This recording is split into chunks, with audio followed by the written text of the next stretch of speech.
Hi, I just want to show you a couple of things today. I like to decorate for the holidays, and since the 4th of July is come and gone, it's time to decorate in Utah anyway for the 24th of July when the pioneers came into the valley. We celebrate that time. So I have a little, what's it called? Pioneer Village.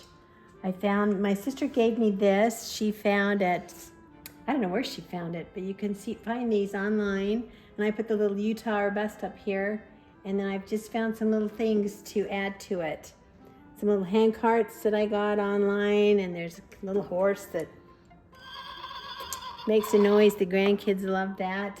And then I put my family up here. This is John. This is me with the baby Becky. This is Josh. This is our little boy Nathan that we lost.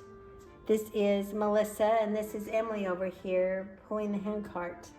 And I put Blessed Honored Pioneers. And I put Julie's candle out here because it's grit. And the pioneers had grit for sure.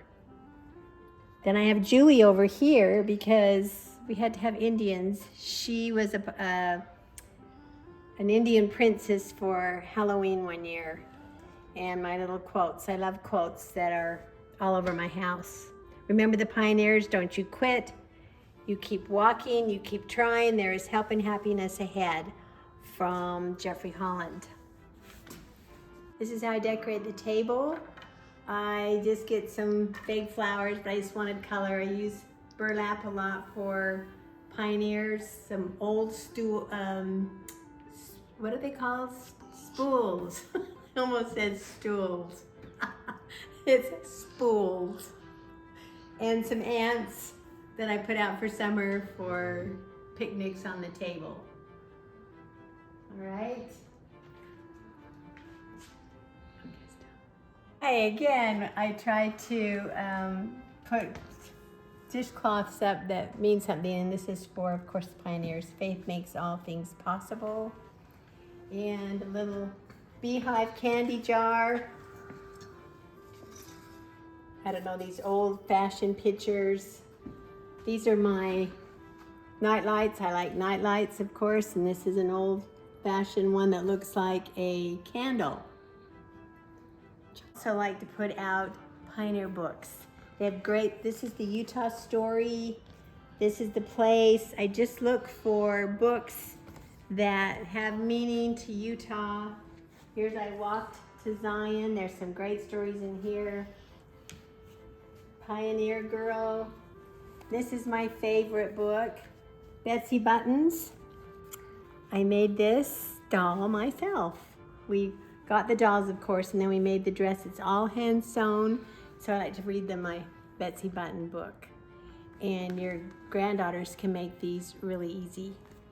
Then I have a bunch of pioneer dolls.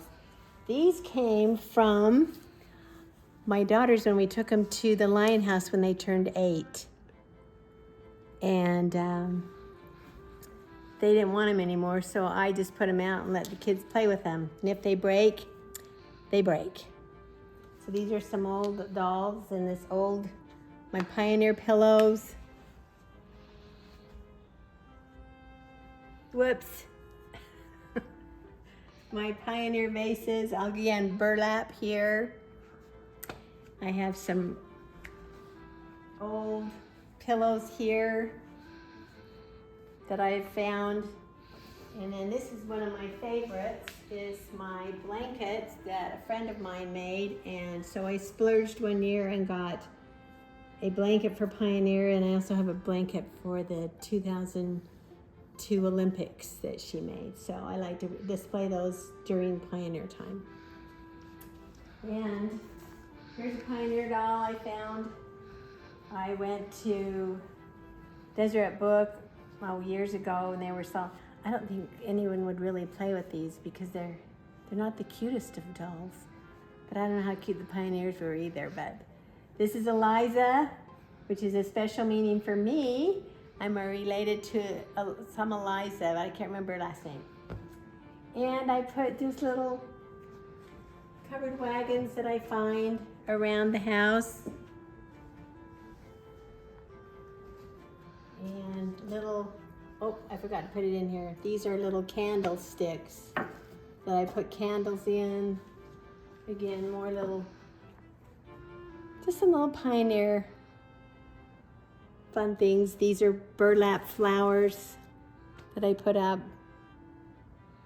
And then these are my other dolls that I put around my little holiday tree.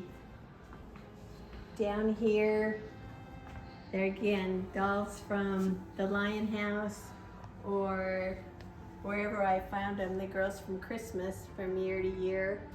And we just let them play with them. If they break, again, I just say, well, that's one less doll I have to put out. I used to collect tea sets, and I would give them to Julie. And this is one that was the Pioneers. And she was gonna get rid of them all or sell them. And I said, no, I want this one because it's, you know, Pioneer. Showed them that, whoa! And there went one that probably broke. It didn't. And if it did, oh well. This is my little beehive container that I light up at night. And it just is another little Pioneer thing. Pioneer couple, look like Pioneers. So I just, there, we got that one. I just like to, like I said, decorate for the holidays, and the 24th of July is an important date for all of us who belong to the Church of Jesus Christ of Latter-day Saints, and also to those who live in Utah, because we wouldn't have had Utah unless the Pioneers came. So enjoy 24th. All right, another thing I like to do, you know, when your children perform, or your grandchildren perform in recitals or dances, instead of giving them flowers, I'll give them flowers when they're a senior at the very last dance, because everybody's giving flowers. And I see them with all these handfuls of flowers, and I thought, especially the little ones, I don't know if they really care about flowers. So I have a Grandpa John and Bonbon candy bag. I get these for $1 when they go on sale, you know, the dollar bins. And I just put a little thing, what a performer you are, we love you. Put them in there, all different kinds of candy. I just print it out, tape it on, and then I stick it in the bag. And then they have a variety of candies to choose from, and they always run to the bag. I mean, one time I gave them flowers, and they really didn't care about the flowers. They just wanted the candy. Candy, flowers, they went for the candy. So this is an easy way to recognize them and to just say how proud we are of them for their performance and their hard work.